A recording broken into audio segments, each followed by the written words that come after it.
without further ado, let's jump into it. So how do we wholesale lease options?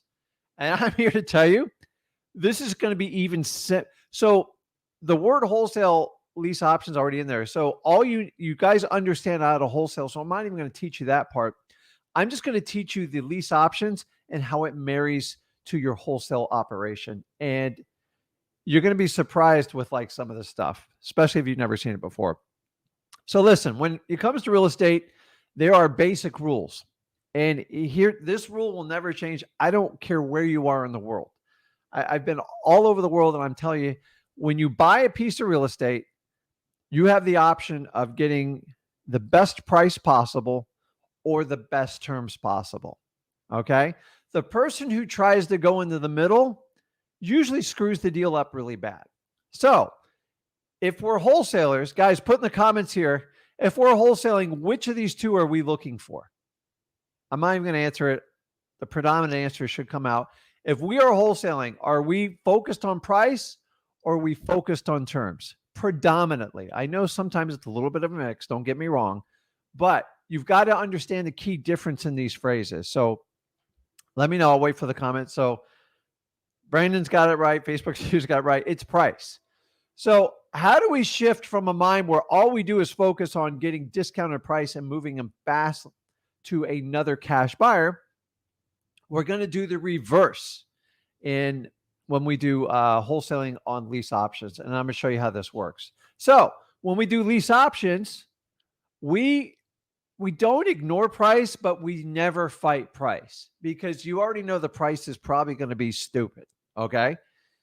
You've got to get the seller so focused on price that they'll bend over backwards for you on terms. Okay. If you understand that in lease options, it's great. The reason I'm going to show you how you can take a wholesale deal and pivot at the end if you flat out cannot make a wholesale deal work. It doesn't work for everyone, but I'm telling you, I've done hundreds of these and they've saved a lot of deals for me. And I'm here to tell you, it's actually simpler, it's faster, and it's actually less complicated than raw wholesaling itself. But in my opinion, I love wholesaling first. So I always go in with my wholesale cap first. Okay. So a lease option is nothing more than the ability to control a property with a simple lease agreement, which AKA is also the same as a rental agreement, that gives you the option to purchase the property for a set given price at the end of the rental, AKA the lease. That's it. You can spin this however you want. I'm here to tell you guys that's all a lease option is. And the really neat part is all you're doing in wholesaling lease options is you're wholesaling the actual lease. So those of you that are familiar with wholesaling is you're going to wholesale the contract. Your lease is your contract. That's what you're selling. That's it. That's all you're selling when you do it. Okay. So I'm going to go through this kind of quickly because I want to get it out and help out as many people as I can. So why wholesaling lease options? Why? I'm here to tell you they are actually counterintuitive to the typical properties you're going to do in traditional wholesaling. Why? And I repeat this, you might want to make a note on this. I will only do lease options on really nice homes in really nice areas. They do not work in war zones, hoods, very, very low priced properties because the people can never really buy the house. So it becomes a problem. So why nice homes, nice areas? Because we attract a higher paying client and we need to get someone to eventually qualify for a loan. If you go into really low neighborhoods, you're going to struggle on those. Okay. Remember, terms, not price, is the game. You have to understand this. It is a huge pivotal thing. And I know I'm probably confusing you. He's talking about lease options. He's talking about wholesaling. Today, we're talking only about one strategy, how to wholesale lease options. Okay. So you're focusing on terms. And remember, this is a tool you can use in your wholesaling business. Okay. The idea of teaching you this is if you hit a seller that is 100% focused on price and they will never move off of it and they're never going to take a deep discount, you might want to consider this option. Okay. And guys, it's actually really simple. The problem is you're not going to get rich on doing this alone, and you're never going to retire on this technique. But if you add it in there, you can make some nice extra income. So here's probably one of the biggest questions I get from any investor. Why would a seller ever consider a lease option?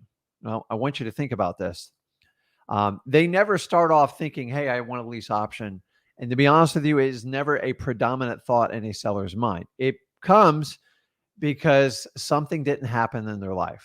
So I want you to think about this. A lease option is the same thing. It technically is. You hear the word rent to own a lot. Okay. And the word rent to own means I'm going to rent it, build my credit, maybe pay it down a little bit. In the end, I want to buy it and own it. So you can use the word rent to own. For some reason, the general public, if you explain to a seller, would you consider like a rent to own option? They understand that much more than a lease option. So I'm giving you a little bit of training. I don't use the word lease options with sellers because they have no idea what it means. Okay. So typically I'll use the word rent to own and then I'll explain it deeper from there. Lease option usually just freak people out and scare them. Okay. So that's a terminology you got to understand.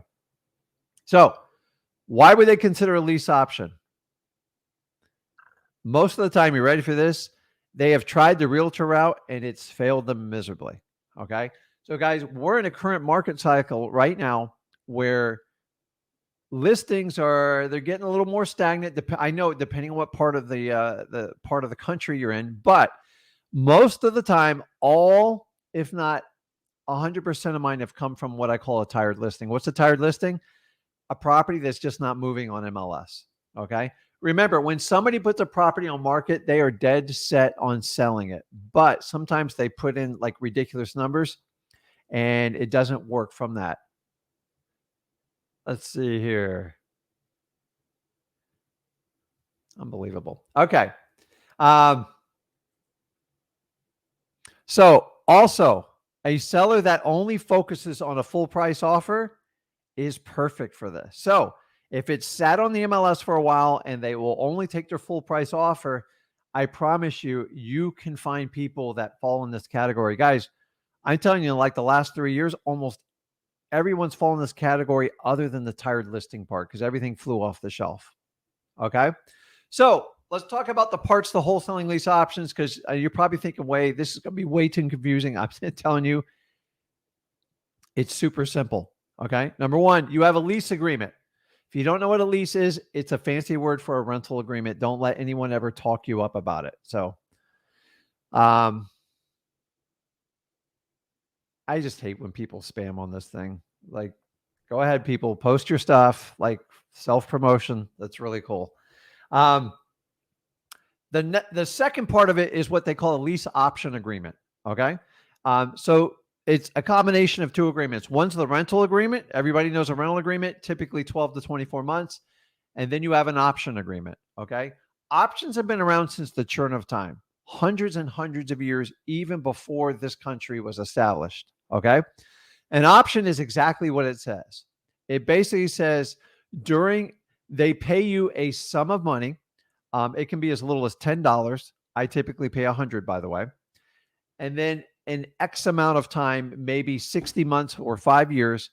If I left you $100, I have the option to buy this property for a predetermined price at the end.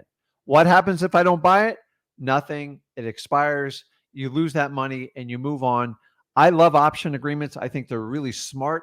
They work well. And for a certain type of seller, they absolutely love them. Now, here's the key when you do these. The two documents have to be completely independent of each other. You know why? Because some cute gurus decided, let's blend the documents. We'll make it perfect. And guess what? They got challenged in court. If you blend the documents, the courts feel you confuse the new buyer, and it gives them equitable interest in the property. And whatever you thought you were collecting in rents, the courts will assume towards payment on the house. So make sure you have two separate documents. They're not co-tied to each other. There's no monies mixed with each other. The most important thing I can tell you from all the court cases is you have to have two documents when using this technique. Lease agreement, lease option agreement. Okay, so the parts of the wholesaling. There is one more. So the additional part, which we add to wholesaling, is the assignment of a lease agreement. Guess what? It's very similar to your regular wholesaling assignment. It's just an assignment of lease. Okay. Guys, you can Google the heck out of it. You don't even need it from me. If you go to freewholesaling.com, I'll put it up there this weekend. But I'm here to tell you it's just an assignment of lease, just like you would have an assignment of contract. Okay.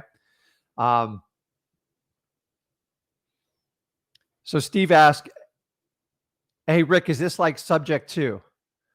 And it's kind of funny with Steve. Steve, I'm digging your avatar. I'm not sure if that's some, anyways. Is it like subject to? Subject to is a separate strategy. That's when you take over someone's actual mortgage payment. So like a lease option, honestly, is not a subject to. So you want to be very different. A lot of things are similar, but it is not a subject to. So you do not want to use the word subject to when you do lease option. It is incorrect. And a subject to is a bit more complex than that. Okay. The idea is we're going to get in, we're going to do a lease option, and then we're going to sell our interest in that lease. That's it, guys. We're getting in, we're getting out. I'm teaching you the simple strategy of that. Okay. So you'll have an assignment of a lease, and then the final document that is required that typically you don't record, but your new buyer is going to record, and you can help them with this, is a recording of memorandum of option. Some people bypass this step. For you to have a legal option agreement, you have to make it in public record for you to have an equitable interest in the property. If you're quick churning these properties in a week or two, I wouldn't record them. And then what I do is I give it to my seller and I let them know that they have to record it because they're going to have problems if they don't record it when they go to close out and buy the property. So there's only 4 elements involved in an entire all the parts to wholesaling a lease option: the lease agreement, the option agreement, the assignment of the lease, and then a recording of a memorandum. Remember, you're not doing that. Your new buyer's doing it if you're quick churning these properties. So let's keep moving. I promise you we're halfway through. This is easy, okay? So the biggest question you got to have is, Rick, how do I locate sellers that will do a lease option with me that I can wholesale? And I'm running through this quickly. Number 1, rental ads. They are the best ones. Why? They're vacant, they're ready for rental, and they're looking for a long-term renter. 9 times out of 10, they will easily do that. You guys can go through all your Facebook Marketplace, Craigslist, Google, whatever you need to do. I like to use Zillow too. And if you want like a free lead service, you will have to go through a lot of them. I will walk you through the script in a moment on what to do with them. Okay. Expired listings. We've already talked about that. Okay. I'm going to break it down. There's segments of so expired listings for sure. Those are listings that never sold. There's a new wave coming up. All the new stuff that's going on. Anything that's on the market 60 days plus. Some people like 90 days plus. I would start at 60 because sometimes these are longer conversations. They are pretty much open to a solution because what are they doing? They're trying to get a property sold. They don't have any buyers. Either they got the price right or there's something wrong with the house and they don't want to make payments anymore. They're looking for a solution for it. So, which ties us into realtors. I will tell you in lease options, you will deal with a lot of realtors. Just deal with it. The worst case scenario, if they bring you a buyer, you just build it in your equation and make somebody else pay for the realtor. Okay. I do not fight realtors on lease options. If a realtor is not open to a lease option, just move on. Like you will never convince them to do it. I promise you, it's really hard to convince them to do it. Okay. So as my rule with realtors, either they're on board or they're not. Like, don't beat it to death. Okay. So let's talk about the conversation with the seller who wants to look at a lease option. Number 1, we're looking for a seller that's asphyxiated on price. Do you guys know any sellers like that? There's a lot of them. Okay. Unfortunately, it's the rule. Okay. Here's the really cool part. The whole premise of doing a lease option is you don't really negotiate or asphyxiate on price. Honestly, now I will predicate this. The price has to be reasonable. Okay. It can't be $100,000 over the list price, over the market price. So Run a comp on it, make sure it's close. If it's a little bit over, it's no big deal. Like, you don't negotiate. By you not negotiating with the seller is going to give you the room for you to negotiate the terms. You're not negotiating price, you're negotiating terms. Okay. In the beginning, I do not get into how much they owe on their mortgage, what their payment is. I don't care about any of that stuff. Okay. Number two, accept and realize you are the backup plan. End of story. You are the backup prom date. You are the one waiting in the wings if this guy or gal doesn't work out. It is the norm. I'm here to tell you, when someone goes, well, can I think about it? Or can I just wait like another month? Give it to them. Their problem's not going to get solved. It's only going to get worse. And their motivation will go up, and you'll probably even get more favorable terms. So if someone tells you they want to wait, we're doing the opposite when we do the whole thing. Like, take your time. I've got all day. I've got other houses to buy. If I don't have any money left, I'll call you later. Okay. Sometimes they just need to stoke. So if you hit a listing at 60 or 90 days, that's why some people like to do the 90 days, because they can cut out that 30 days of drama. Okay. Last but not least, your sellers have to be completely on board. You cannot trick somebody into a lease option. They have to fully understand what you're doing. And you go, Rick, do we tell them what we do? 100% I tell them what I do. Okay. I basically tell them, I put together a lease option on your property, and I have qualified buyers ready to step in and take action on it. And they say, how do you get paid? Don't worry. The new buyer pays me. You don't pay it. And here's where I get them really excited. Number one, you're going to net more than you actually were going to net with your realtor. Number two, you're not going to pay any commissions unless there's a realtor involved. Number three, you'll absolutely have no closing cost. And number four, we can get this going right now. And 9 times out of 10 to say, listen, Rick, how can we get started right away? The really cool thing is people that choose to do lease options, they go quick. They want it done. They don't want to think about it. Now, I will tell you, if the house is vacant, you typically have a much higher success rate. So I try to focus on houses that are empty and have a low equity position. In wholesaling, all we do is sit there and fight for high equity stuff. So that's what you're looking for when you do that. I promise you we're moving through this, okay? Giving the seller the full price in exchange for your terms, your full price is your hook in lease options, okay? So many people, you got to go through a $3,000 to $5,000 course to find out this is the secret sauce. The secret sauce is because you don't fight the price, but you're going to attack the terms. And that's how we do it, okay? So it completely flips your conversation upside down with sellers. And I want you to understand it. You're not going to do this on everyone. Just every now and then it comes up, and it's a great shot at doing this. So let's talk about it. Let's talk about how we discuss this. So wholesaling lease options, walk through the math on the buy side. Okay. Your full price offer, if they even have an open mind, I'm telling you, it's like candy to your sellers. They drool for it. They go, absolutely, that'll be great, because they start doing math in their head and they get really excited. Now, in exchange for getting terms, getting their price, they're giving you the terms. So they got to give you some leadway to get some things done. So what does the seller get in return? Well, typically, if they're paying, say, $1,000 a month on their mortgage, if you're going to sell your option to move on with it, typically you're going to set that price a little bit higher. So the seller's going to get probably, I don't know, maybe a couple $100 more a month while they're waiting for the new buyer to cash it out. So they get higher cash flow. Okay. Once again, seller pays no cost, no commissions, closings. It solves their problem immediately, which is why most people will take a lease option, because they're sick of thinking about it. Now, here's the key. Here's the distinction on wholesaling. Wholesaling lease options focused on short-term rentals. Why do you guys think that is? Why would they focus on short-term rentals? Because you're trying to induce the seller to take your deal quickly, and they want to get cashed out sooner than later. Okay.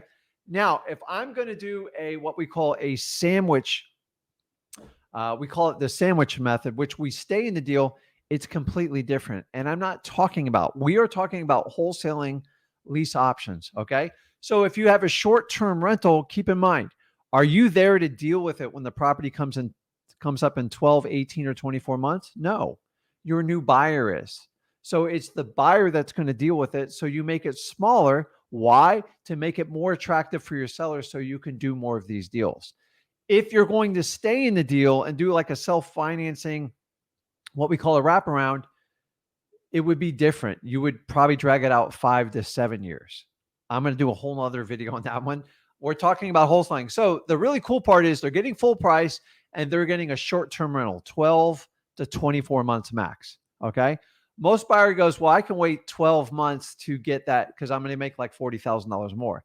And they're willing to take that risk to do that. Guys, I'm telling you, the sellers know exactly what you're doing. They're all along for the ride. You have to do the work, Lo. Okay. They're just there to cash the check. Okay. Now, your price, you should get in the property at 1% or less of whatever you're buying for it. You've got to remember this rule because this is where people really screw up. Okay. Now, I can tell you more than 60% of the lease options I do, I give them $100 or less because I'm giving them such an attractive price. And if I do a short-term lease, then they're willing to wait. The longer you make the terms, the more they're going to demand up front for you because they feel like it's riskier. Okay. So if I'm doing a lease option for a $200,000 property and you have to induce the seller with some money, the most you're going to pay him is $2,000. Okay. You've got to understand you cannot pay more than that 1%. Because remember, when you're wholesaling lease options, you're in it to make a profit. You cannot speculate with these deals. Okay. Now, the really cool thing is you will never, ever make repairs to these properties other than a cleanup. You are not in the rehab business. You don't touch these at all other than sending in a cleaning person and maybe an AC maintenance person. That's it. Okay. So little to no competition using this technique. Very few people do this because they think it's complicated and it's not. You are just taking advantage of a vacant house that somebody wants to sell that's not meeting their expectations. You're going to cover that gap. You're going to take a fee and you're going to find a buyer that will step in your place. Okay. So let's look at on the sell side. Why would anyone want to buy a lease option from you? Well, I'm here to tell you, if you've ever gone to the bank to get a mortgage, banks like to give loans to people that actually don't need them. The bank tries to bury me in loans. I use them for the effective assets I buy, but I don't need a loan for most of the stuff I buy. Okay. The people that really need a loan, they don't get it either because of their history, their credit, and this is how it works. So non-bank qualifying is your hook when you sell these properties. If you don't believe me, test it out. Put a property in the market and put non-bank qualifying. I've typically get 50 to 75 leads within a couple hours. It's unbelievable how many people need help with this. It is a voided market, meaning nobody's there filling the space. Nobody wants to take the risk. Remember, you're wholesaling the lease options, so you're fulfilling a niche space, and this is why it works so well. So what does the buyer get in return other than not having to go through the ridiculous dance you have to do with the bank? Okay. They get speed. Okay. A lot of these people have families. They have kids. They want to get them in a good school district. Remember, nice homes, nice areas, right? We're not going in the hood-ridden properties. And they go, listen, I need a place in the next week. You can fulfill that with a nice home in a nice area and a house that doesn't need rehab. Okay. Once again, on our buyers, we explain like ridiculously what we're doing. Here's what I do. I find people with vacant houses that can't sell them right away. And then basically I work into an agreement where I'm going to find a buyer and the buyer has 12 or 24 months to cash them out. And you're going to pay me a fee for doing this. And most people go, absolutely. Here's the really cool part. That fee, which is your assignment, is 100% like negotiable. I've got as high as $30,000 as I got as low as $500 doing these deals. If you find like a premium property that's in high demand, you can set your price for whatever people are willing to pay you. So what do they pay you? Typically 5%. Okay. If you have higher end homes, if it's near the water, has something special, I've seen it go as high as 10%. Okay. So I want you to understand that. And here's the really cool thing. The buyer handles everything from the day you assign it. You're done. It's just like your wholesale deals. If you get a $5,000 check, they give it to you. You assign the lease over, and it's up to them to fill the rest of the obligation of that. Now, I want them to cash out the homeowner and make it work. Okay. They have money on the line. They want to make it work. But the idea is you can do these over and over again. Now, I don't go out and chase lease options. And I'm going to share a little secret with you. I've gone out and chased lease options. I've done vacant homes with low equity with people that have owned 3 years or less. Every time I do that marketing program, we're buried for months. It's so like it's the opposite effect you have in traditional wholesaling. So if you want to tap this market, I'm here to tell you it works. So let's go over a couple rules on this. Okay. Locating lease options. Okay. I've already said 60 plus days on MLS or expired listings. So do 60 or 90 days, but anything past 60 is fine. Network with realtors, man. They get problem properties all the time. The realtors just want to know they're going to get paid. Okay. The problem is when the realtor tries to explain this process to the seller, they usually screw it up. So make sure you're involved in that. And once again, calling the for rent ads on Facebook Marketplace, Craigslist, Zillow, any FSBO sites, those houses are vacant. They're looking for renters.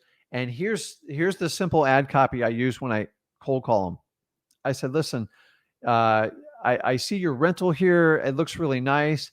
How long are you looking to rent it for? They're like, and they all say the same thing. I would love to get a long-term renter.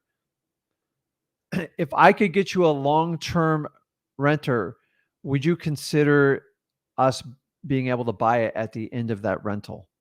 And if they say yes, I go on and explain what I do. That's it. That's all you do. It's really not, it's not even a sales pitch. Most people would like, I love having renters for 2 years in my rentals too. It's like one less thing I got to deal with. So use that like little line when you cold call them. Any for rent signs, any of that stuff, it works really well. You do have to make a lot of phone calls to do it. Okay. And here's the really cool part. 9 times out of 10, most of these deals are taken down over the phone. Eventually we do a property inspection to make sure it all works out. But most of these properties are already online on MLS. So it's really not complicated. You can get all the pictures online, whatever you need.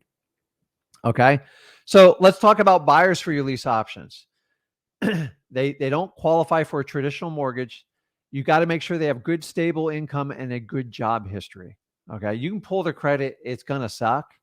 So remember, your job is to help them out and give them full disclosure of what they're buying. And if you don't think they're qualified to do it, you've got to do the right thing. We always talk about this in wholesaling, and you're going to have to do a credit profile on them. So if you're not comfortable doing that, you can actually have somebody in the mortgage business or somebody in the credit business pull it for you.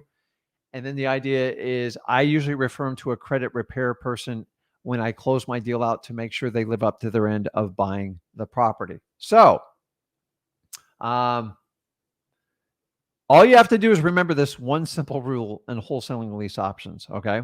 They're actually really not hard at all. They're very short conversations and they're simple. Use the 1 to 5 rule. Okay. Don't give the seller more than 1% and always ask for 5% or more when you go to sell for your assignment agreement. If you do that, you will always be in a positive cash flow.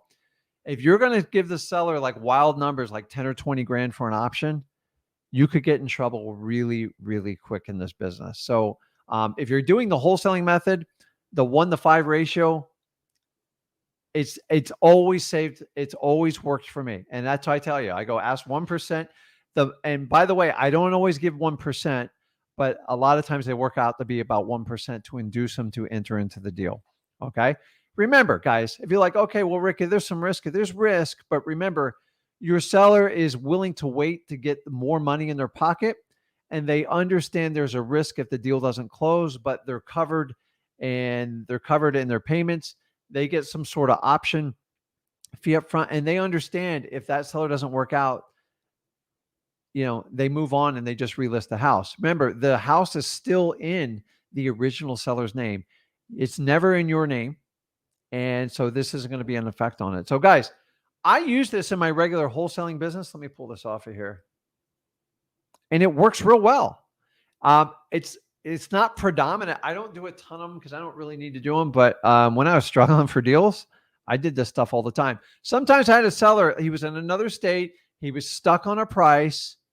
And then I would just go find someone that wanted to take over my lease option, and I just charge them a fee for it.